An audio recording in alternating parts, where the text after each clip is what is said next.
John Mary and the Matrix. You're listening to WFNY Podcast. That's what's up. It's a waitingfornextyear.com podcast. I have Joe Petrich in my house in person. You might remember Joe. He is 1/3 of Something Involving a Monkey. We talked to him when his album, was it The Wasteland? Yeah. When The Wasteland was coming out, we talked about, you want to, I had got the sticker here, Ricky Vaughn, retired, number 99 Ricky Vaughn. Oh, yeah. And you're one of the biggest Indians fans I know. Really? So you've got a show coming out. You're on Waiting for Yes. Next Year, and I'm the biggest Indians fan that you One know. of the What biggest goes Indians on fans. WFNY. Well, I only kind of know those people. I feel like I really know you. Yeah, we've known each other for a minute. So you have and I wanted you to come on and talk about the Indians, but also you have a show coming up, a free rock and roll show. Oh yeah, It's it's actually, it wasn't even our show. We were asked to play it, and by this great local band called Hysteria, and of course we like them, so we ended up playing a show. Wanted to play a show with them. It's at the Agora on August 4th or October 4th. October 4th. It's at the Agora, and which is, well, tomorrow's Saturday, so a week from tomorrow. Mm-hmm. And what's the price, Joe? What would it cost somebody to go to this show? It's a free show. That's what's great about it. They wanted to do something special, so it was really their show, but it ended up becoming a lot more special. It was booked with us, them. So Something Involving a Monkey, Hysteria, Third World Leader, which you know Third World Leader. Another very Bound good by band. Fate, and Free Jack. And Free Jack's interesting. They're some of the guys from the band Dome that used to play around town a lot back in the day. And, Yeah, Dome was a good band, DOHM, Yep. for those who don't remember. And as the show was starting to develop, a little known band from Baltimore by the name of Dog Fashion Disco, who's been on a reunion tour this summer, and released a new album called Sweet Nothings, wanted to do a video shoot. And they wanted to do a video shoot at the Agora, because they've played some pretty kick-ass shows at the Agora this past year. And so they hopped on the show, and of course none of us said no. Yeah, a video shoot with Dog Fashion Disco at the Agora with free tickets. Uh-huh. What's not to like? Exactly. And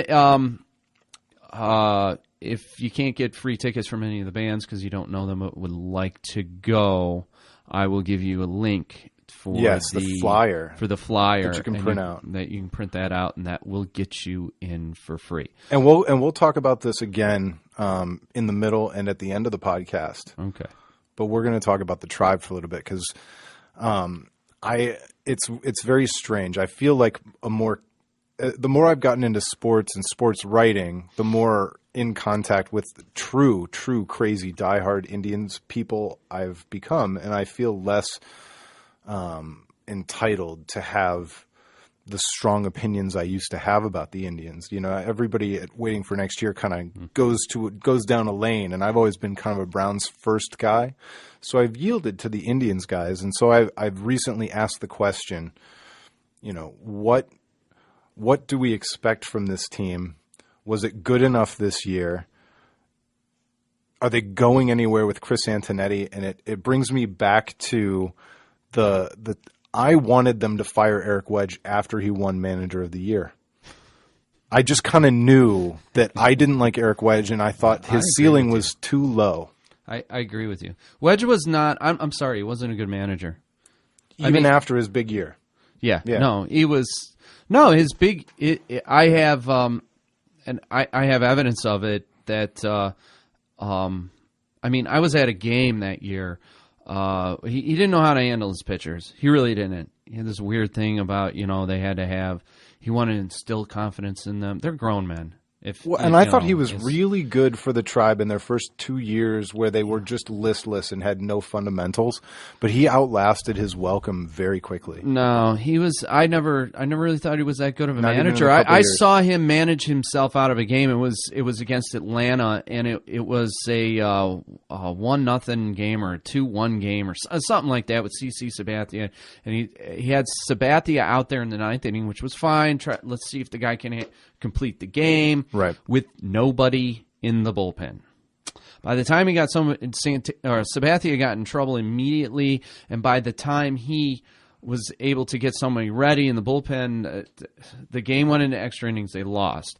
Okay, you fast forward to the end of the season. The Tribe had the exact same record as the Red Sox. Now, try to tell me, since home field advantage has a lot to do in baseball. It does. Oh, it's huge.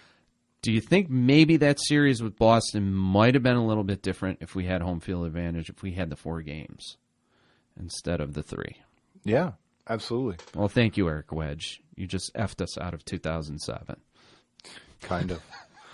Yeah. No, one game, that's all it needed. So then the question must be asked. If you can draw that conclusion from Eric Wedge, and I understand us sitting back and judging a manager is a little bit easier than looking at a front office. Yeah. I mean, we only have so much information, but I need to at least ask the question aloud. Have we reached the ceiling of Chris Antonetti, and are we wasting our time? No. You don't think so? No. Okay. Because Antonetti is, you see that, well, some people aren't going to like this, but there is a certain, this is what makes the Tribe organization, I think, far superior from the Cavaliers and the Browns. There's a consistency there. Okay? That's true. Okay. Now, whether you like that consistency or not, there is a certain fundamental process that and a thinking that they go through. Antonetti was basically schooled behind Shapiro. Okay? I mean, that's why Antonetti has the job that he has. What I have realized over the years is that they're really good at acquiring talent, young talent from other organizations, especially pitching. Look at Kluber tonight. I mean, he's approaching 10 strikeouts tonight. A possibility of another Cy Young. That'll be under Shapiro and Antonetti. This could possibly be the 3rd Cy Young that these guys have brought in here.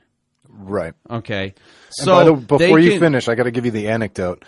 So somebody asked, when was the last time a pitcher won the Cy Young Award after not being named to the All-Star game? How astonishing would that be? Just as an aside. What, did Lee go to the All-Star game in 2008? He had to. Yeah, he did. Did he? I think so. But anyway, so it could be the 3rd. But still, I mean, the possibilities there. I think he probably won't get it because of things like that. Right. And Felix Hernandez, I mean, is pitching like crazy, and there's a good chance that Seattle's going to make it. Well, and it's a comfortable name. McClendon's probably going to get Manager of the Year out there. Well, and Felix is a comfortable name. He's a guy people know, and he's got a track record. Mm-hmm. You know, the baseball writers kind of hate the one-year wonder because they feel like it makes them look bad if they vote for a one-year wonder and he doesn't repeat it. Yeah. So they almost feel like their legacy is tied to their vote for Cy Young, I think. Maybe. And it's at the end of the day, it's a popularity contest wherever you go. Yeah. You know, and Kluber's, he's the new kid in the block, you know. But back to Antonetti, you think, so you're using that as proof? Well, that's proof that pitching's really important, as you know, and I like the way that they're able, the bullpens that we've had over the years. I mean, where they find these guys and get them to perform. Now they're not perfect. It's baseball. There's been mistakes. Ubaldo. You have to have mistakes. Yeah, Ubaldo, but we're able to get at least something out of them at the tail end there.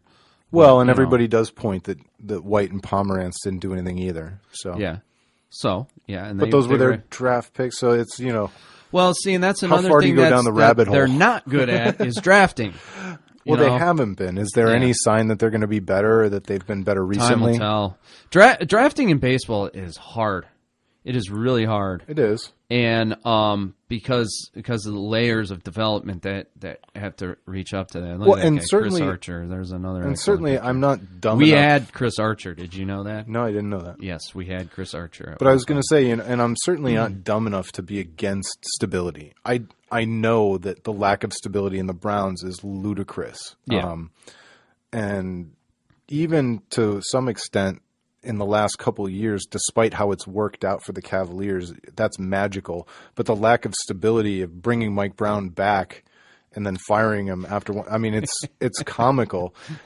It'll be a footnote in history because LeBron came back, but you really shouldn't gloss over that if you're looking at the Cavaliers honestly about how they manage themselves. So I don't take that stability for granted. But sometimes with Eric Wedge, there's such a thing as too much stability. And being knuckleheaded about getting rid of people or getting too comfortable. This ownership group has never really, as far as we know, challenged the front office and held them accountable. They've never had to. And it will someday come that time, unless they sell. Yeah. And I guess I just don't ride on, you get into ownership, I just don't ride on their what a lot of people do. Oh, the Dolans are cheap and this, that, and the other. It's too easy. It is too easy, and it's not really regulated in proper intelligence, at all. And as you know, I mean, look at all the money the Browns spend, and for what? Well, but that's a totally different game. It's not so much about the Dolans being cheap.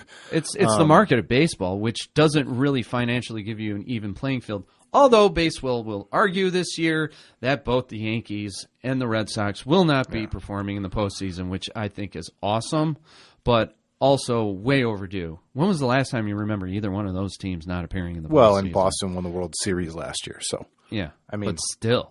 Yeah, I mean, but let's not pretend like there's no. It's an advantage, and just because some teams fail to use it at times doesn't mean that it's not an advantage. Yeah, exactly.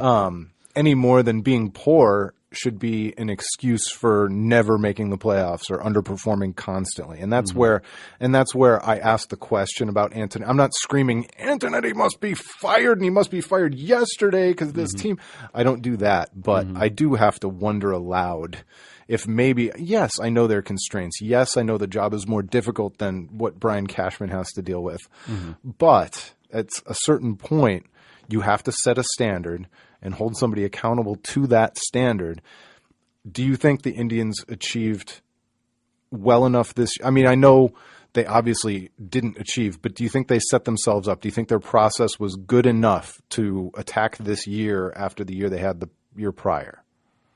Do you think the front office did a good job of setting the table for Terry Francona? Well, since I paused, I guess I gotta say, as far as the front office is concerned, they didn't give him much more. No, they didn't give him much more. And this team performed as well as I thought they would, if not at sometimes surprising me better. Okay. Yeah, given a lot of the circumstances, I think they overperformed. I mean, in a year where you were counting on Masterson and Asdrubal Cabrera and Nick Swisher, and got basically hold on it, Nick Swisher. That's where the part of Antonetti and Shapiro that is not good, and that's why I'm not real big into them bringing in the big signing, because every time they do the big signing and the fans get excited, the big signing ends up being a big bust. I could have told you the day Nick Swisher was brought here that they overpaid that guy. I knew it. So yeah, and I knew they overpaid him, but I never he was Mr. Consistent, Mr. 150 plus games. Mr. Health, I never in my I thought it was a good signing. He's a 250 lifetime hitter before he stepped into the Indians clubhouse. Yes, and I thought he would hit with somewhat, above average power numbers and 250 to 255. I told my brother that year, Michael Brantley is a better baseball player than Nick Swisher will ever be. Turned out. And he didn't believe me, and he had to eat his words by the end of that year. Yes. So I guess you're not holding out much hope for Nick Swisher next year. No, we Double we knee had surgery. gotten underneath the Hafner contract and with extra money because I give ownership and the front office an F on this. They bent to the fans when all the years they didn't and stuck to their plan even though it was unpopular. They bent to the fans and made the big signing, which excited the fan base. I still think Michael Bourne was a fair acquisition. If he can stay healthy and give us a couple more years, at least there's something there. Right. But when I saw them sign Swisher and what they gave him, I was just like, no, great. We're stuck with this a-hole for 4 years.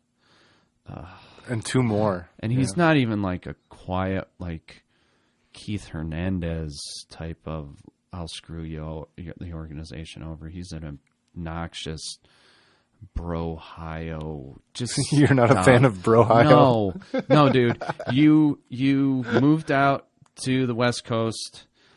You picked up West Coast flavor, and then you were on the Yankees. You are so far from Ohio and so removed.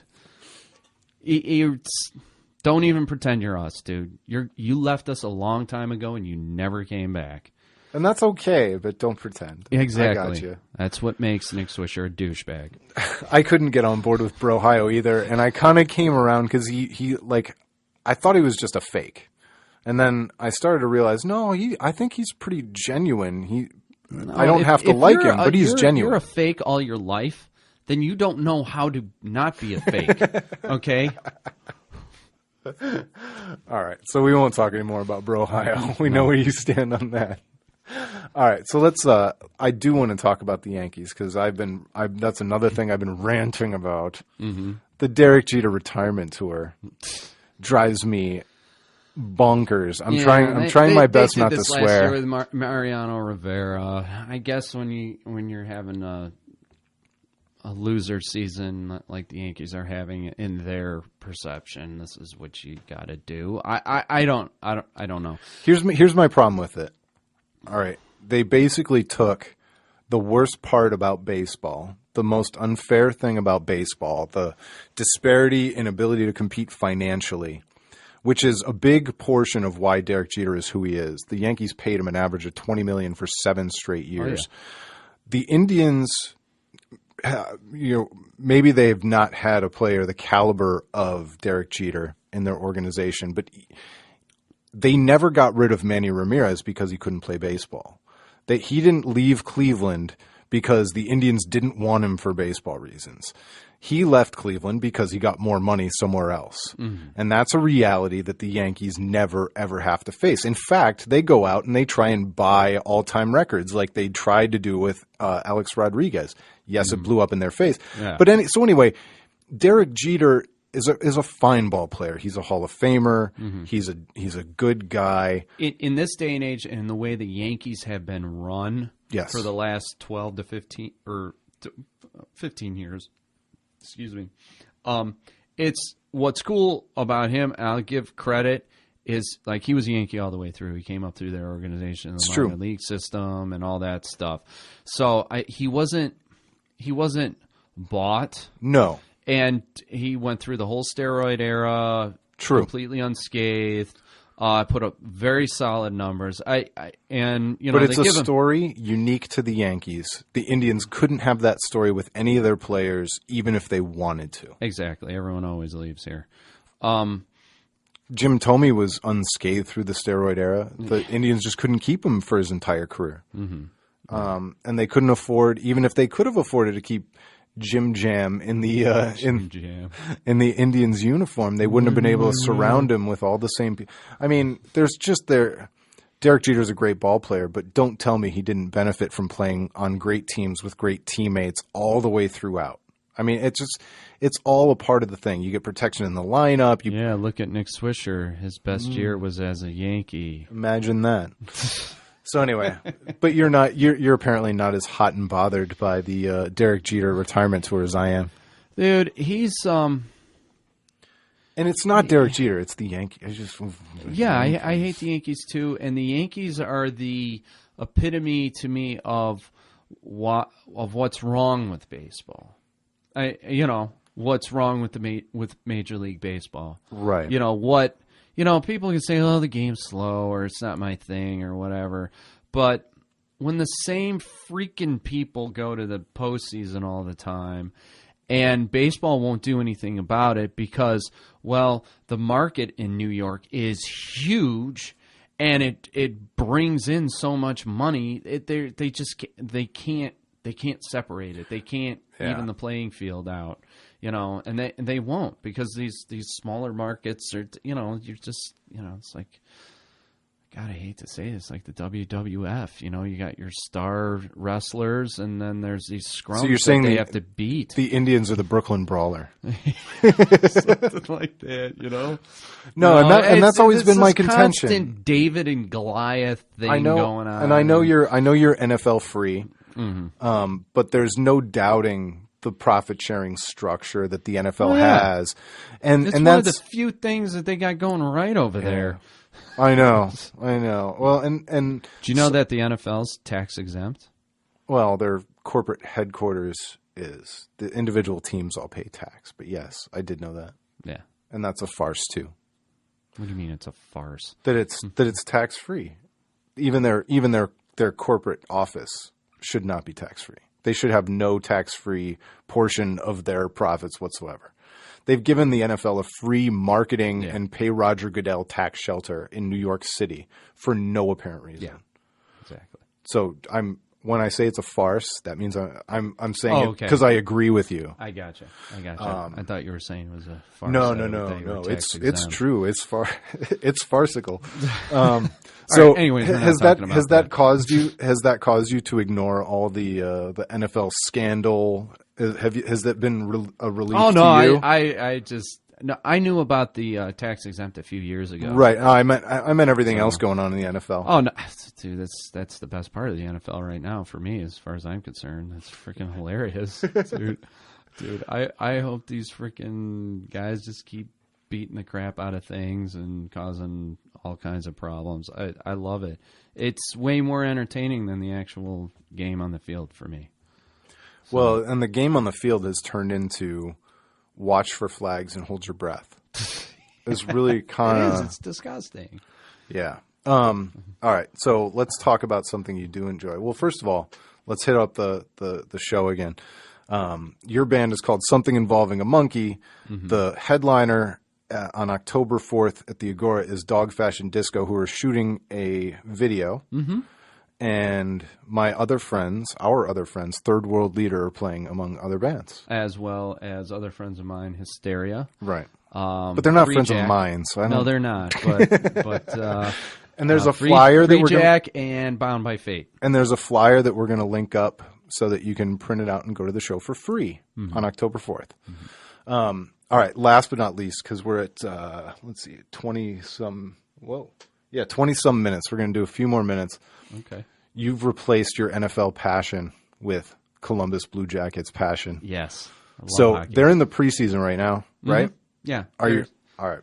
They're tearing it up in the preseason. And anecdotally, the last I heard, they were playing like contract chicken with one of their young players. Yes, Ryan Johansson. And it's looking like they're not going to.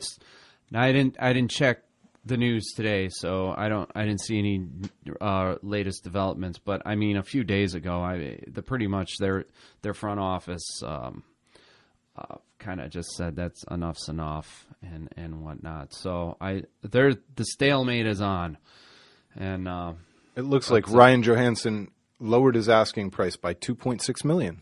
Nice. Did they come? Oh no, that was September 22nd. Oh no. No, nothing's changed then. Okay. But even he was their leading scorer, so that could be a problem. But in the NHL, does a guy like that have any options, or is he just going to have to sign at some point? Well, he'll sign somewhere. Well, the other weird thing is, they make their most money in the NHL, but I mean, isn't he locked up? He's not locked up by the Blue Jackets, or No. I don't know how it works. Yeah, it's gotten even more confusing since that latest strike thingy. I haven't totally figured out how they do their.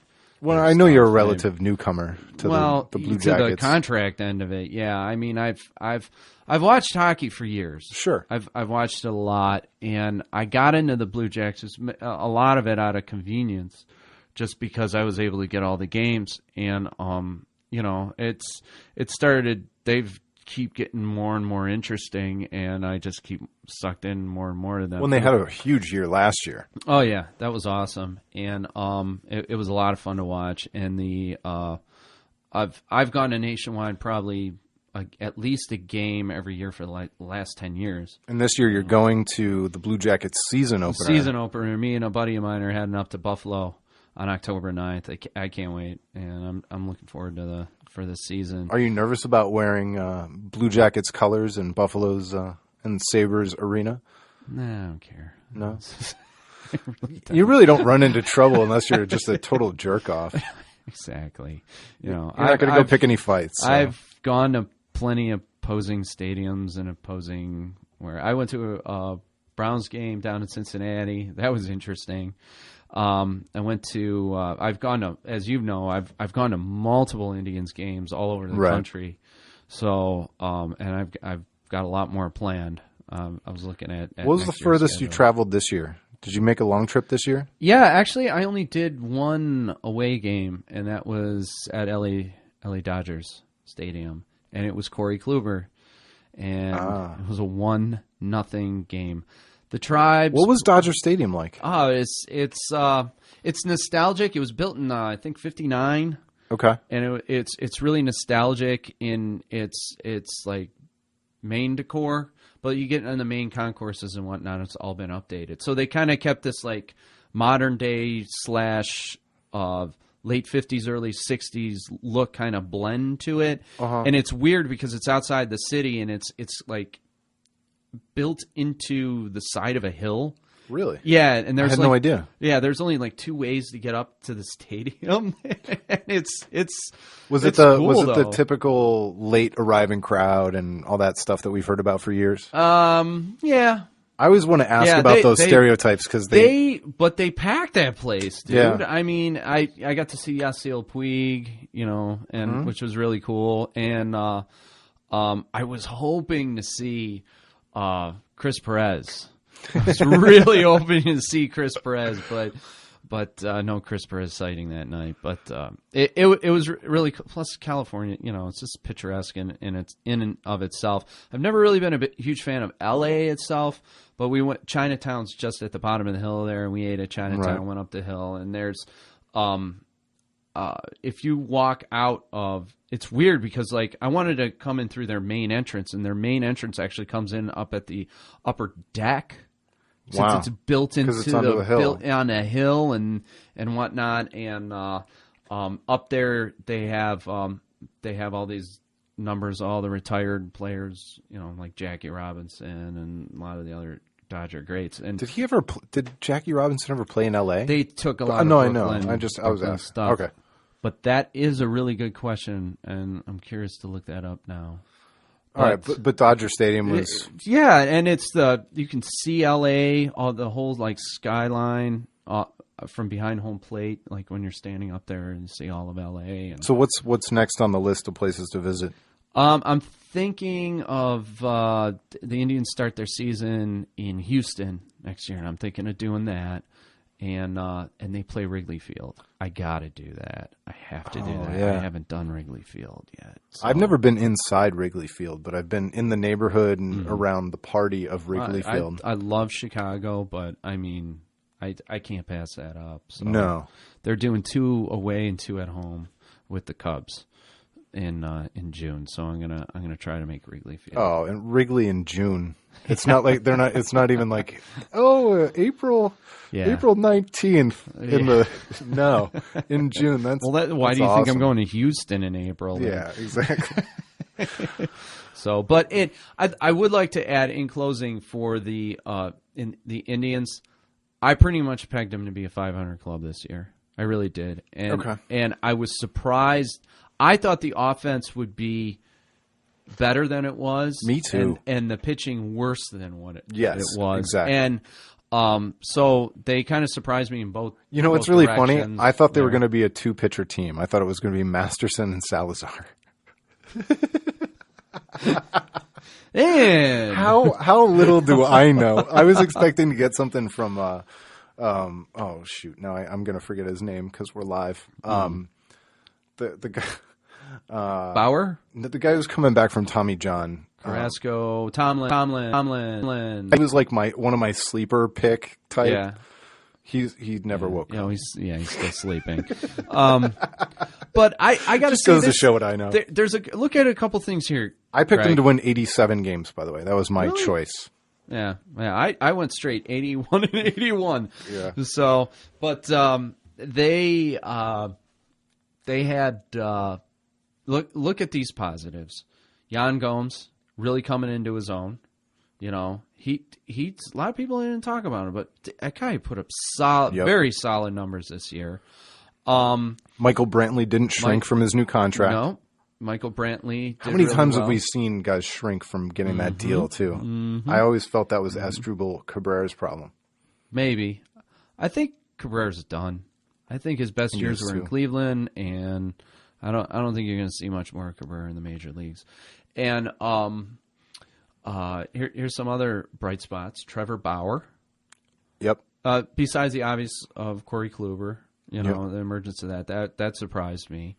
Carlos Santana, despite an awful start. Well, yeah. Finished strong. I don't know. I expected more out of him. Me too. More consistency out of him. It certainly didn't go as badly as it could have, though. That Rodriguez that's played short for the last 2 months has been a surprising. Ever since they got Cabrera, he's been plugged in there and done very well.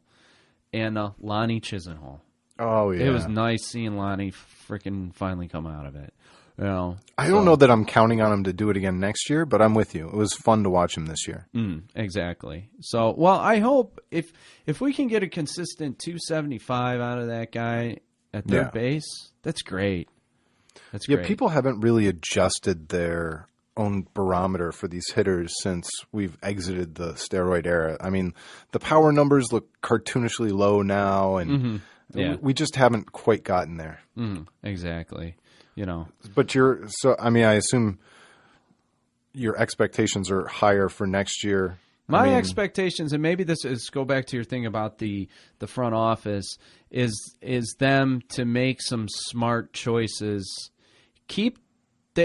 Last year they lost pitching. Okay, they acquired some of that pitching and built it up throughout this season and figured out what they really got. You got the pitching figured out. Do something about this freaking offense. And they better not sit on that bullpen. You can never sit on a bullpen. You always need to add new arms to it. You can never trust it from year to year. You got to have a backup plan and what. I'm not worried about them about the bullpen. I'm really not, because they seem to be pretty consistent.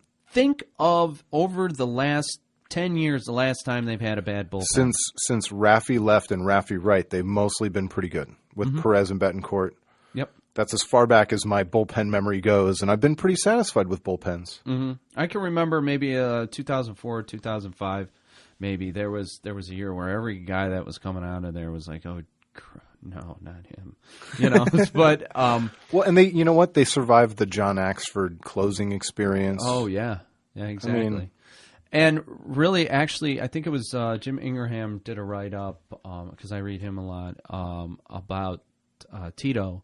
And he said Tito actually did more this year than he did last year, he feels, in making this team work. And I think that guy's got a lot to do with this team, and I hope he stays more than just the 4 years. Yeah. But the organization, I think, also has to prove to him that it's worth sticking around. Right. So I want to see them bring in a bat. I think that's the main thing that they got to do. And they can't do it in free agency, so they're going to have to do a trade. I just don't. I mean, and none of us can, unless you're sitting in that job. You know what they're going to want to trade for, though? Whoever trades with us is going to want our pitching, because that's what we got. Yep. No, it's true. So, I mean, at this point, I would consider even Carrasco like nearly untouchable because you need him. I don't know. Maybe Zach McAllister is available. I don't know. You ain't gonna get anything for Zach. No, I know. But that's kind of my point. Like, which of the pitchers would you be willing to part with? Any of them? I can't think of any right now. It's hard. It's hard. Yeah. All right. So your expectations for next year? You're back in the playoff category next year. If they can get some sort of bat in here, you know. Well, but it's up to you to say they have to get a bat in here. Yeah, they have to. Okay. They have to. They got to get a bat. I mean, look at this offense. Once again, Corey Kluber, if he wins tonight, that'll be what, 18 victories? Yeah, we don't normally do play-by-play, but we're in the top of the 8th. Kluber's still pitching, and the Indians have given him huge run support. Yeah, 1-0. Exactly. They do this to him all the time. 1-0 in L.A. Oh. 1-0. It's so brutal. And they didn't get to him until the 7th or 8th inning. I think it was the bottom of the 7th inning. Let's be careful. Get to him. Exactly. That's what I'm saying, you know? I know. All right. Well, Joe Petrich, always good to talk to you. You are from Something Involving a Monkey, which is a rock and roll band in the Cleveland area. And you're playing at the Agora on October 4th. Free show with Dog Fashion Disco, Third World Leader, Hysteria. Bound by Fate, and Free Jack. And we will have the flyer all linked up so you can go to that show for free. And where else they can find Something Involving a Monkey on Facebook and all that jazz. And oh, yeah, Facebook, Reverb Nation. We're actually streaming on Spotify now. Album The Wasteland is for sale on iTunes and CD Baby if you are interested in that. Awesome. Well, thanks for coming to talk some Tribe with me today. All right. Okay. You're welcome. All right. You're welcome. Until next time, this has been the WaitingForNextYear.com podcast. Waiting for next year.